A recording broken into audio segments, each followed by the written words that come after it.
चारिकांत निश्चित भाव में हल रिलीज होती बहुत खुशी अच्छे आम एक मिड फिल्म हल रिलीज होगा बहुत हुए आम जानवा सारा भारत वर्ष प्रथम आशा करुँच खूब शीघ्र राउरकेला ब्रह्मपुर भद्रक सब जगह रिलीज करने चेष्टा करुँच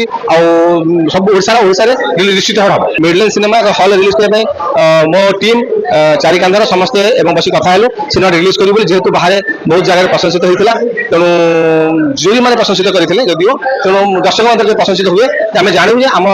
कार्य सक्सेस हेलु एक सामाजिक प्रथार कथा एक परिवार कथा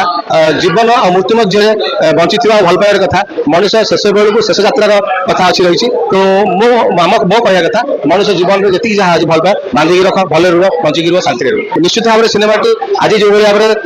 दर्शक मैंने देखी आशा करुँच खूब शीघ्र राउरकेला ब्रह्मपुर भद्रक सब जगह रिलीज करने चेष्टा करुँच सब निश्चित भाव हम सिनेमार कहानी जो प्रथम विश्वनाथ निर्देशक मु कथा हेलु और कहानी आम अंतर छुईला सिनेमाटी कार्य लगेलु सिनेमाटी करने जो आगू नेली भावी नी सिनेमाटी आज एत जगह पहुँच लोक आसीज निश्चित भल सिनेमाटी हो आशा करुँच।